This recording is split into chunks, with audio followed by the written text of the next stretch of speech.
on the 27th of January, the Russians came in. And they liberated us. A lot of people have bad memories from that, but I have good ones. I'm very grateful. As I was relating it to Petrenko, when he came to visit Los Angeles, that I had a particular wonderful story about a soldier picking me up, sitting down and rocking me in his arms, and the tears were just flowing down his face. And I can never forget that as long as I live. Just to look at him and figuring in my head, you mean there's somebody, like somebody out there cares about me? It was the first time I had this kind of feeling. I thought only your mother or somebody, but somebody caring about me. It was overwhelming. He wanted to share his food, and he had slonina, which is like slab bacon. And I showed him my stash of bread, and I said, no, that's all I want is the bread. Look how much I have. But I did take a little piece of his black bread. He had that Russian black bread, but they didn't have very much. The soldiers didn't look like the Germans all dressed up. They looked kind of tattered and worn and beaten up. They did not look the same like the Germans did with the clanking of their boots. They didn't hardly had anything like that. And this is my recollection of the Russian liberation. I hid when the bombs came, when the airplanes came, and I hear a bomb drop, and I got my head up, and I see they leveled the SS barrack, right next to our barrack. Outside of this was outside of the wires, ours was inside. But the SS men were in the bunkers. There was no one in the barrack there. A few days later, we were assembled together with the cattle and the horses, allowed to take a blanket. January 1945, marched out of the camp. We were marched out of the camp. When we hit the main road, you looked around, you would think the whole world is marching.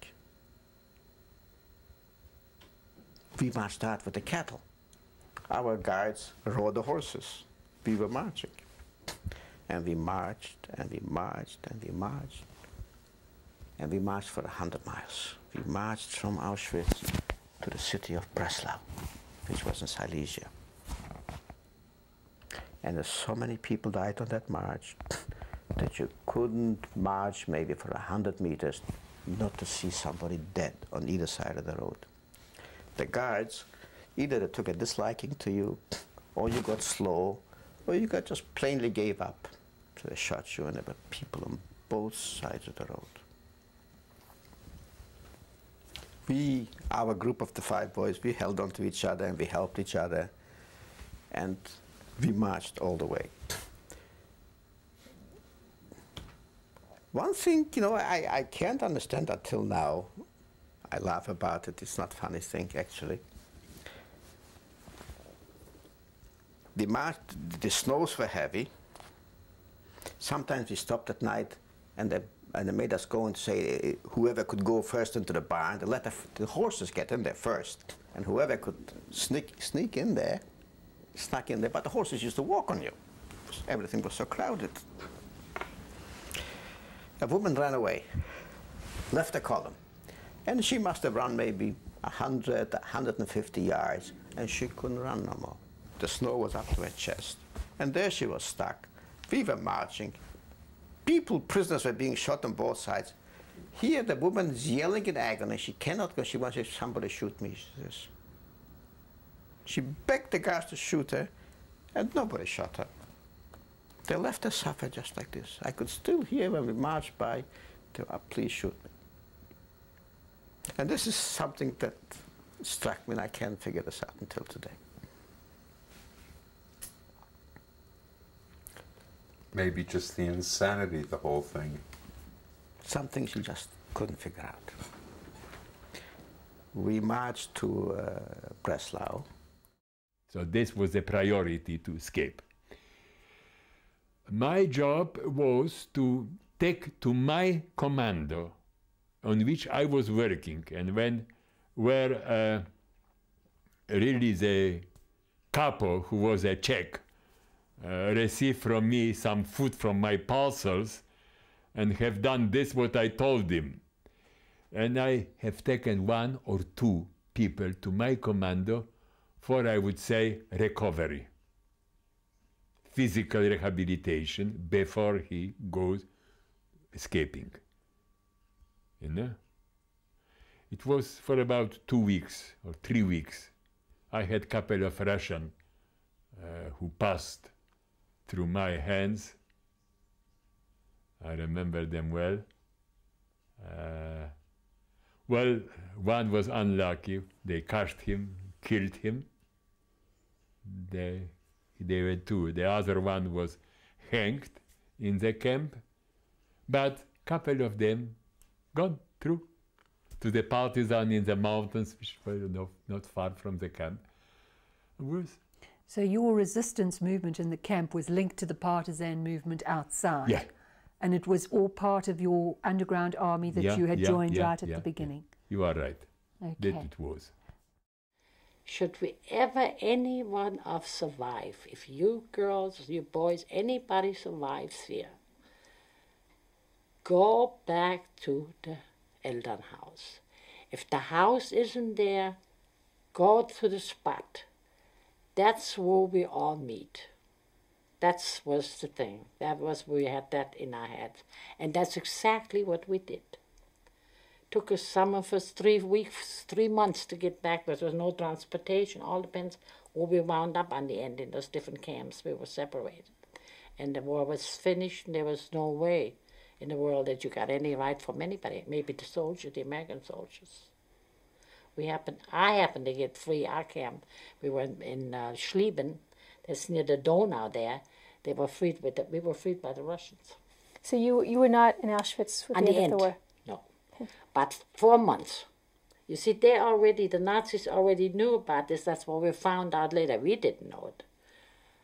That the war was getting towards the end, and they were going to clean up that mess. They didn't want anybody to see what they were going through, but they did that. But they didn't have time to do it all. So what happened? So they started to clean out some of them. They just called an appel, and you austreten. Now, they don't tell you where you're going. You austreten is what, go out? Come on out from the line. You stay out. Come on out. House. Doesn't mean austreten the toilet. Austreten from the line, okay? And that's... When they take you on your march, you just follow those people. There's nothing you can do. Otherwise they shoot you right. So who from your family went out with them? I went all by myself. My sister, Lena, the one who told you was home for 3 weeks, who died, she got with my sister, Louise. She had my brother Ernst. She had my brother Otto. And... my brother Carl. She had all the little ones and her, and they went to Bergen-Belsen. They shipped her to Bergen-Belsen. I went to Schlieben. And then I went to the army, and I had a company. They assigned a company to me.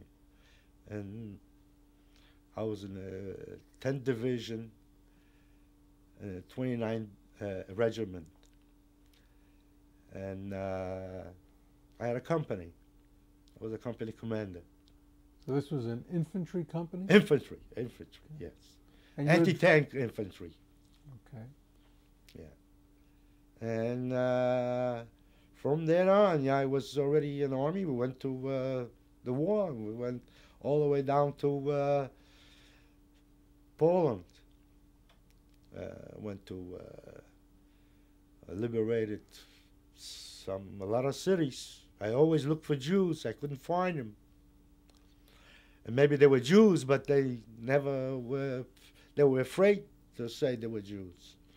The first Jew I found when we went to Majdanek in 1945. were together with the Russian army. And they liberated Auschwitz. And I saw 5 guys wearing a striped uniform. And the winter was cold, very cold. January, very cold January. So I went over to them. I said, "What do you do? What kind of stuff you have?" I didn't know nothing. You know, I was just stupid. I knew they were killing Jews, but I was stupid. You didn't know there were camps where they were killing Jews? We knew, yeah, when we got the yes, but I didn't know that there was such a massacre. You know, I didn't. I couldn't believe it. А вы знали о том, кто содержится в этом концлагере? Кого туда заключали? Мы знали, что содержится со всех стран мира. Ну, потом мы нашли, да, и немцы, итальянцы, Советский Союз, особенно Польша много, и бельгийцы были много. Вот подробности у меня в книге, которую вот я написал, там все это подробности по материалам есть. Вот, ну, они обрадовались, знаете, обрадовались они. Ну, когда мы зашли, это значит, что смерти уже нету.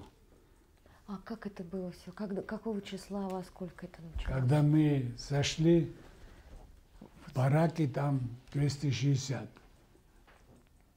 В каждом бараке, вот я помню, что двигается какой-то, думает, что девушка, не девушка, женщина, но атрофия. От голода остался кости, ткани, там ничего не было. Ужас. Много туберкулезников, много атрофических. Язва. У каждого второго, третьего язвы, множественные язвы. Это от, что ничего не кушали, от авитаминоза. Вот было тогда приказ Адамантов, был командующий, это командир дивизионе тоже. И приказ был, что санитарный осмотр должны пройти все узы заключенные. Но медицинский помощь всем нужно сделать обязательно, кто нуждается. Вот поэтому мы 3 дня там стояли, не спали там. Никакой разговор, что хочется спать. Там, если на час там что-то сядете и спите. Кроме медицинской службы, все бойцы нам помогали. Вот простыни там не хватило, материалы, они резали простыни и сделали бинты, и продавали нам это все. Потом кормить нужно тяжело. Они все хотели кушать сразу, они все погибли, если они сразу на голодные это примут, без воды, без теплой воды. Вот об этом. Так что 3 дня стояли, мы ничего не сделали, кроме что обработать их, оказать помощь, кормить и привести, кто можно, что остался жив.